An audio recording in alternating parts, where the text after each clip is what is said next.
Hi കൂട്ടുകാരെ, പുതിയൊരു വീഡിയോയിലേക്ക് എല്ലാവർക്കും സ്വാഗതം. അങ്ങനെ ശാരദാമ്മയോട് ചോദിക്കുകയാണ് സത്യഭാമ, എന്താ ശാരദാമ്മേ, നിങ്ങൾക്കൊന്നും പറയാനില്ലേ? ഞാൻ ചോദിച്ചതൊക്കെ കറക്റ്റ് അല്ലേ എന്നിങ്ങനെ പറയുമ്പോൾ മണി മുഴങ്ങുന്നുണ്ട് കേട്ടോ. ഇതേ സമയം വിഷ്ണുവും സത്യാമ്മയൊക്കെ ഇങ്ങനെ നോക്കുന്നുണ്ട്. അപ്പോൾ ആ സമയം ശാരദാമ്മ പറയാണ്, നിങ്ങൾ പറഞ്ഞത് 99% ശരിയാണ്, പക്ഷേ അതിൽ കുറച്ച് തെറ്റുണ്ട് എന്ന് പറയാം കേട്ടോ. ഇതേ സമയം എന്താ എന്ന് ചോദിക്കുമ്പോൾ എൻ്റെ മോൾ ആരെയും വിവാഹം ചെയ്തിട്ടില്ല എന്ന് പറയാൻ കേട്ടോ. ഇത് കേൾക്കുന്ന സത്യഭാമ അങ്ങ് ഞെട്ടിപ്പോവാണ്. ഇതേ സമയം ശാലിനി പറയാണ്, സത്യാമ്മേ, ഞാൻ ആരെയും വിവാഹം ചെയ്തിട്ടില്ല എന്ന് പറയുമ്പോൾ, ശരി, നീ ആരെയും വിവാഹം ചെയ്തിട്ടില്ല, എൻ്റെ തെറ്റിദ്ധാരണയാണ്, അതൊക്കെ ശരി തന്നെ, ഞാൻ സമ്മതിച്ചു. പക്ഷേ നിന്നോട് എനിക്ക് ചോദിക്കാനുള്ളത്, നിൻ്റെ കയ്യിലുള്ള കുഞ്ഞ് അതാര്, അത് എവിടുന്ന് വന്നു എന്ന് ചോദിക്കുമ്പോൾ അവിടെ ശാലിനി ഒന്ന് പകച്ചു പോകുന്നു കേട്ടോ. ഇതേ സമയം വിഷ്ണുവും ആകെ ഞെട്ടിപ്പോവാണ്. തനിക്കും അറിയേണ്ട ഉത്തരം അത് തന്നെയാണ്. അപ്പോൾ അത് നിൻ്റെ കുഞ്ഞാണോ, നീ നൊന്ത് പ്രസവിച്ച കുഞ്ഞാണോ എന്ന് ചോദിക്കുമ്പോൾ ശാലിനി പറയണേ, എൻ്റെ കുഞ്ഞാണ് എന്ന് പറയണ കേട്ടോ.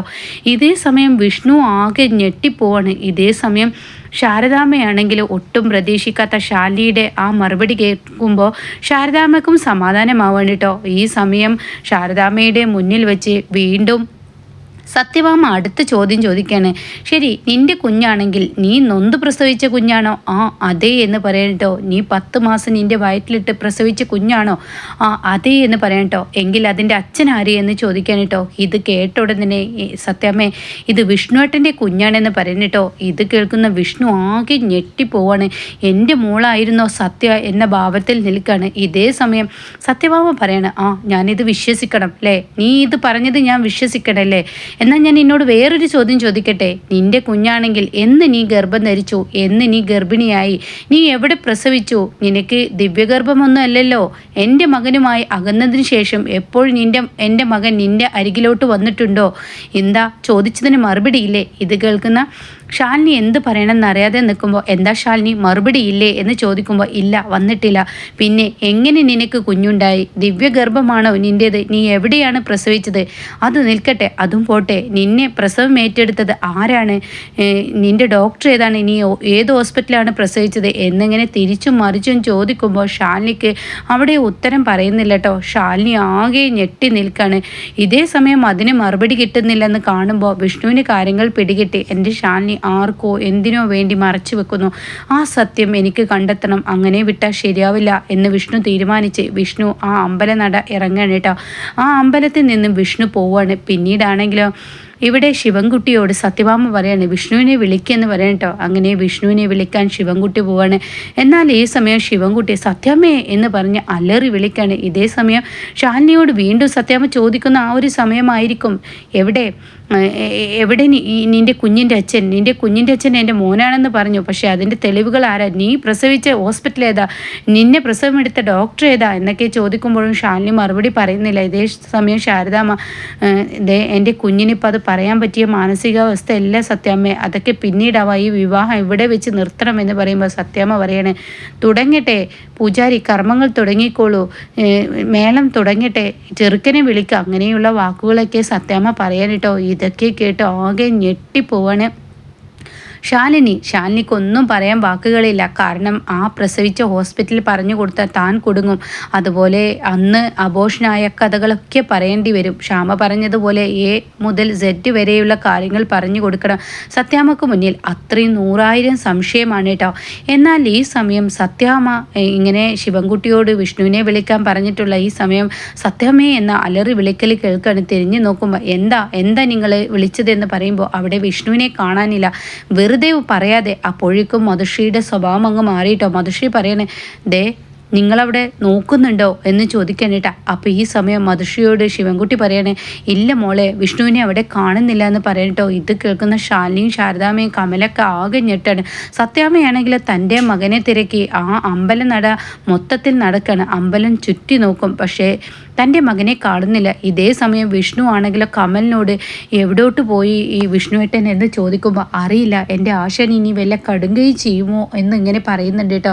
എന്നാൽ ഈ സമയം എൻ്റെ ആശാൻ നെഞ്ചു പൊട്ടുന്ന വേദനയുമായിട്ടാണ് എൻ്റെ ആശാൻ ഇവിടെ നിന്നിരുന്നത്. ആശാൻ ഇനി വല്ല കടുങ്കൈ ചെയ്യുമോ എന്നൊക്കെ പറഞ്ഞ് കമലൻ കരയുമ്പോൾ ശാലിനിക്ക് പേടി വരാൻ കേട്ടോ. ഈ പറയുന്നത് പോലെ ഇന്നലെ രാത്രി താൻ കൊടുത്ത മാനസിക പീഡനം, ഇന്ന് അമ്മയുടെ പീഡനം, ഇതൊക്കെ ആവുമ്പോൾ വിഷ്ണു ഇനി വല്ല കടുങ്കൈ ചെയ്യുമോ എന്നൊരു ഒരു പേടി വരികയാണ്. പക്ഷേ വിഷ്ണു ആണെങ്കിൽ തൻ്റെ മോളാണ് സത്യ എന്ന് പറഞ്ഞതും അതുപോലെ തന്നെ താൻ എന്ന് ഗർഭിണിയായി എവിടെ താൻ പ്രസവം എടുത്തു എന്നൊക്കെ ചോദിക്കുമ്പോൾ അവിടെ ഒന്നും പറയാനാവാതെ നിന്ന് ആ ശാലിനിയാണ് കേട്ടോ വിഷ്ണു കാണുന്നത്.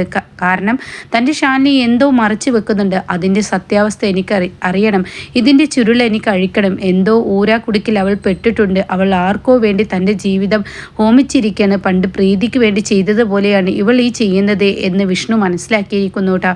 അങ്ങനെ വിഷ്ണു അവിടെ നിന്നും പോവാണ്. എന്നാൽ സത്യഭാമയാണെങ്കിലോ തൻ്റെ മകനെ തിരക്കി ആ അമ്പലം മൊത്തം നടന്നിട്ടും തൻ്റെ മകനെ കാണാനില്ലെന്ന് കാണുമ്പോൾ സത്യഭാമയോട് ശിവൻകുട്ടി പറയണേ, ഇതേ സത്യമേ ഫോണിലൊന്ന് വിളിച്ചു നോക്ക് എന്ന് പറയണേട്ടോ. ഇതേ സമയമാണ് സത്യഭാമയ്ക്ക് ഒരു ഓർമ്മ വരുന്നത്, തൻ്റെ മകൻ്റെ ഫോണ് താൻ വാങ്ങി വെച്ച കാര്യം കേട്ടോ.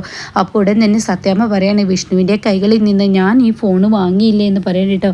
ഈ സമയം സത്യഭാമക്ക് പേടിയാവണ്, തൻ്റെ മകനെ തനിക്ക് നഷ്ടപ്പെടുമോ, തൻ്റെ പിടിവാശിക്ക് മുന്നിൽ തൻ്റെ മകൻ ഇനി കടുങ്കൈ ചെയ്യുമോ എന്ന ആ ഒരു ഭീതിയോടുകൂടി സത്യാമ്മ നിൽക്കുന്നു. എന്നാൽ ഈ സമയം കൂടിയവരിൽ പലരും പറയുന്നു, ആ ആള് എത്ര മാനസിക സമ്മർദ്ദം അനുഭവിച്ചു എന്നൊക്കെ ഇങ്ങനെ സത്യാമ്മ പറയുന്നത് കേൾക്കാൻ കേട്ടോ.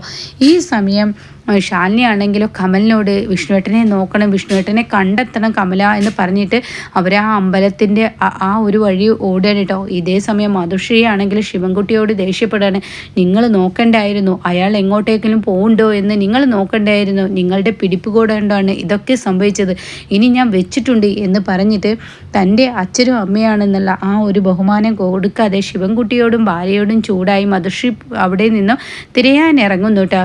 എന്നാൽ ഈ സമയം വിഷ്ണു പിന്നീട് ഒരു ഒഴിഞ്ഞ സ്ഥലത്ത്, അതായത് ഒരു മലച്ചെരുവിൻ്റെ ഒരു സൈഡിലായിട്ട് വിഷ്ണു ഇങ്ങനെ ചെന്ന് നിൽക്കുകയാണ് കേട്ടോ. അപ്പോഴാണ് വിഷ്ണുവിന് പല കാര്യങ്ങളും ഓർമ്മ വരുന്നത്. തൻ്റെ ഭാര്യ ഇന്നലെ രാത്രി വിളിക്കാൻ ചെന്നപ്പോൾ വരാൻ കഴിയില്ല വിഷ്ണുവേട്ട എന്ന് പറഞ്ഞതും ആദ്യം വിഷ്ണുവിനെ കണ്ടപ്പോൾ തൻ്റെ ആ കണ്ണുകൊണ്ട് സങ്കടങ്ങൾ പറഞ്ഞതൊക്കെ ഇങ്ങനെ വിഷ്ണുവിൻ്റെ ഓർമ്മകളിൽ വരികയാണ് കേട്ടോ. പിന്നീട് വിഷ്ണു ഇങ്ങനെ ആലോചിക്കുകയാണ്, സത്യഭാമയോട് പറഞ്ഞത് ഞാൻ നൊന്ത് പ്രസവിച്ച മകളാണ് സത്യ എന്നും, എന്നാൽ അത് വിഷ്ണുവിൻ്റെ മകളാണെന്നും, എന്നാൽ വിഷ്ണു തൻ്റെ അടുത്ത് പിന്നെ വന്നോ എന്നും, താൻ എൻ്റെ വീട്ടിൽ നിന്ന് ഇറങ്ങിപ്പോയപ്പോൾ തനിക്ക് സീമന്തത്തിൻ്റെ അന്ന് തന്നെ ഇറക്കി വിട്ടപ്പോൾ താൻ ഗർഭിണിയല്ലെന്ന് പറഞ്ഞതും ആ കാര്യങ്ങളൊക്കെ ഇങ്ങനെ ഓർമ്മയിൽ വരിക കേട്ടോ.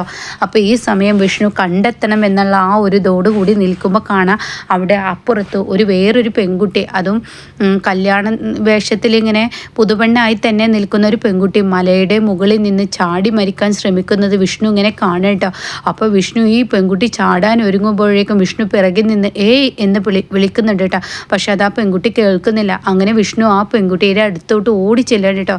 ഇതേ സമയം ആ പെൺകുട്ടി, എനിക്ക് മടുത്തു, ജീവിതമേ മടുത്തു, ജീവിതത്തിൽ ഒരു സമാധാനവും എനിക്ക് കിട്ടുന്നില്ലെങ്കിൽ ഇനി മരണം തന്നെയാണ് എൻ്റെ വഴി എന്ന് പറഞ്ഞ് ആ പെൺകുട്ടി ആ മലമുകളിൽ അങ്ങ് ചാടുമ്പോഴേക്കും മരിക്കുന്നതിന് മുന്നേ ചില കാര്യങ്ങളൊക്കെ ഒന്ന് ഓർത്ത് മരിക്കുന്നത് നല്ലതാണ് കേട്ടോ എന്ന് വിഷ്ണു ആ പാറക്കെട്ടിൻ്റെ ഒരു സൈഡിലിരുന്ന് താൻ ഇങ്ങനെ കടലയും കുറിച്ച് ഇങ്ങനെ പറയാൻ കേട്ടോ. ഇത് കേൾക്കുന്നതിനോടുകൂടി ആ പെൺകുട്ടി തിരിഞ്ഞു നോക്കുമ്പോൾ കാണുന്ന കാഴ്ച വിഷ്ണുവിനെ ആയിരിക്കൂട്ടോ. വിഷ്ണുവിനെ കണ്ട ഉടൻ തന്നെ ആ പെൺകുട്ടി ചോദിക്കും, നിങ്ങൾ ആരാണ് എൻ്റെ മരണത്തിന് തടസ്സം നിൽക്കുക?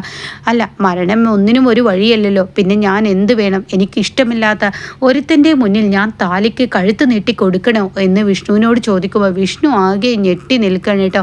ഇതേ അനുഭവമാണ് തൻ്റെ ഉള്ളിലും വന്നത്, ഇതേ ഒരു വികാരമാണ് തനിക്കും തോന്നിയത്. പക്ഷെ ഒരു നിമിഷം തൻ്റെ ബുദ്ധി നേർവഴിക്ക് വന്നതുകൊണ്ട് തന്നെ താനത് ചെയ്തില്ല. എന്നാൽ ഈ സമയം വിഷ്ണു ചോദിക്കും, അല്ല താനിപ്പോൾ എന്താ പറഞ്ഞു വരുന്നത്? അല്ല, എൻ്റെ ഇഷ്ടപ്പെട്ട ആളെ എനിക്ക് വിവാഹം കഴിക്കാൻ പറ്റിയില്ലെങ്കിൽ ഇഷ്ടമില്ലാത്ത ഒരുത്തൻ്റെ മുന്നിൽ താലിക്ക് കഴുത്ത് നീട്ടണോ എന്ന് ചോദിക്കുക. വിഷ്ണു പറയണേ, ഏയ് അതിൻ്റെ ഒന്നും ആവശ്യമില്ല എന്ന് പറയണേ. അങ്ങനെ ഈ സമയം ഈ പെൺകുട്ടി തൻ്റെ കഥകൾ പറയാൻ ഒരുങ്ങണം കേട്ടോ. എന്നാൽ ഈ സമയം ഇതൊക്കെ കേൾക്കണം, അതായത് ആ പെൺകുട്ടിയുടെ കഥ, ആ ആളെവിടെയെന്ന് ആ പെൺകുട്ടിക്ക് അറിയില്ല, താൻ സ്നേഹിച്ച ആ പുരുഷൻ എവിടെയെന്നറിയില്ല, തൻ്റെ വിവാഹം വീട്ടുകാർ പെട്ടെന്ന് ഉറപ്പിച്ചിരിക്കുന്നു, ആ നാട്ടിൽ നിന്ന് തന്നെ കൊണ്ടുവന്ന് ഇവിടെ വെച്ച് വിവാഹം നടത്താനാണ് അവർ തീരുമാനിച്ചിരിക്കുന്നത്. എന്നാൽ തനിക്ക് ഫോണിലൊന്ന് വിളിച്ചു നോക്കിക്കൂടെ തൻ്റെ ആ ചെറുക്കനെ എന്ന് പറയുമ്പോൾ അതിനെൻ്റെ വീട്ടുകാർ എൻ്റെ ഫോണ് പോലും വാങ്ങി വെച്ചിരിക്കുന്നു, അവരെ വിവരം അറിയിക്കാൻ കഴിയില്ല, എനിക്കെൻ്റെ പ്രാണനാണ്, അവർക്ക് ഞാനും പ്രാണനാണ്, ഞങ്ങൾക്ക് രണ്ടു പേർക്കും ഒരു നിമിഷം പോലും വിട്ടുപിരിഞ്ഞ് ജീവിക്കാൻ കഴിയില്ല, അങ്ങനെ ഒരു ജീവിതമുണ്ടെങ്കിൽ അത് മരണമാണെന്ന് എന്നോട് അവരും പറഞ്ഞിട്ടുണ്ട് എന്നൊക്കെ ഇങ്ങനെ പറയണം. അപ്പോൾ വിഷ്ണു ചോദിക്കുകയാണ് തൻ്റെ പേരെന്താന്ന്. അപ്പോൾ ഉടനെ ആ പെൺകുട്ടി വർഷ എന്നാണ് റീമേക്കിൽ പറയുന്നത്, ഇവിടെ ഇനി എന്താവുമോ എന്ന് എനിക്കറിയില്ല. അങ്ങനെ ഈ കഥകളൊക്കെ കേട്ട് വിഷ്ണു തൻ്റെ കഥകൾ പറയാൻ ഒരുങ്ങണിട്ടോ. അങ്ങനെ വിഷ്ണു ഒരു തീരുമാനമെടുക്കുകയാണ്. സത്യഭാമയുടെയും അതുപോലെ തന്നെ ബഫൂണായി കളിച്ച, അതായത് ഒരു കോമാളി എന്ന് പോലും തന്നെ പറയാൻ പറ്റില്ല, അത്രയും തരം താഴ്ന്നിട്ടാണ് ശാലിനി തനിക്ക് മുന്നിലും അതുപോലെ തന്നെ തൻ്റെ തൻ്റെ അമ്മയുടെ വാശി തീർക്കാനും ഒരു മകനെയും ഇങ്ങനെ തട്ടിക്കളിക്കുന്ന ഒരു പന്ത് പോലെ എന്ന് പറയുന്നത് പോലെ രണ്ടുപേരും ചെയ്തതിന് ശാലിനിക്ക് തിരിച്ചടി കൊടുക്കാനുള്ളത് ഏറ്റവും നല്ലത് തനിക്ക് ഈ പെൺകുട്ടിയെ വിവാഹം ചെയ്യാം. മധുശ്രീയെ പോലെ ഒരു പിടിവാശിക്കാരിയല്ല. ഈ ഒരു പെൺകുട്ടിയെ വിവാഹം ചെയ്യുക എന്നുള്ള തീരുമാനമെടുത്ത് വിഷ്ണു ആ പെൺകുട്ടിയെ വിവാഹം ചെയ്ത് ഇനി സത്യഭാമയുടെ വീട്ടിലോട്ട് കൊണ്ടുവരുന്ന സീനുണ്ട് കേട്ടോ. അപ്പോൾ അതിന് മുന്നേ, ഈ വിവാഹത്തിന് മുന്നേ കുറച്ച് കഥകളും കൂടിയൊക്കെ പറയാനുണ്ട്. അപ്പോൾ ഇതിൻ്റെ ബാക്കി റിവ്യൂ പിന്നീട് പറയാവേ. അപ്പോൾ എൻ്റെ ചാനൽ സബ്സ്ക്രൈബ് ചെയ്തിട്ടില്ലെങ്കിൽ ഇതിൻ്റെ ബാക്കി റിവ്യൂ പറയുമ്പോൾ നിങ്ങൾക്ക് ഞാൻ ഇടുമ്പോൾ പെട്ടെന്ന് നോട്ടിഫിക്കേഷൻ ലഭിക്കില്ല കേട്ടോ. വീഡിയോ ഇഷ്ടമാവുകയാണെങ്കിൽ ലൈക്ക് ചെയ്യുകയും കൂടി ചെയ്യണേ. അപ്പോൾ ഇനിയാണ് ശാലിനി ഒരു പാഠം പഠിക്കുന്നത് കേട്ടോ. അതായത് വിഷ്ണുവിൽ നിന്നും ഒരു പാഠം വിഷ്ണു പഠിപ്പിക്കുന്ന ആ സീനാണ് കേട്ടോ. താൻ ഒരുപാട് തവണ ശാലിനിയുടെ കാല് പിടിക്കാൻ ചെന്നിട്ടും താൻ ഒരുപാട് തവണ വിളിച്ചിട്ടും തൻ്റെ വാക്കുകൾക്കൊരു വിലയും നൽകാത്ത അവൾക്കിട്ടൊരു പാഠം പഠിപ്പിക്കണമെന്ന് തന്നെ വിഷ്ണു ചിന്തിക്കുന്നു. ഇതേ സമയം തൻ്റെ അമ്മക്കും അത് അത്യാവശ്യമാണെന്ന് തോന്നിയിട്ട് ശാലിനിക്കും സത്യഭാമക്കും ഒരു തിരിച്ചടി കൊടുക്കുന്ന ആ കിടുക്കൻ സീനാണ്. നട്ടലുള്ള ഒരു മകനായും നട്ടലുള്ള ഒരു ഭർത്താവായും ഇനി വിഷ്ണുവിൻ്റെ പ്രതികരണം ഉണ്ടാവുക. അപ്പോൾ അത് കണ്ട് നോക്കുകുത്തിയായി ഇവർക്ക് രണ്ടു പേർക്കും നിൽക്കാനേ ഇനി കഴിയുള്ളൂ. ഇനി ശാലിനി വിഷ്ണുവിൻ്റെ വിലയെന്തെന്ന് തിരിച്ചറിയുന്ന ആ നാളുകളാണ് കേട്ടോ. വിഷ്ണുവിൻ്റെ പിറകെ നടക്കുന്ന ആ നാളുകളാണ് ഇനി ഈ എപ്പിസോഡിൽ കാണാൻ കഴിയട്ടോ.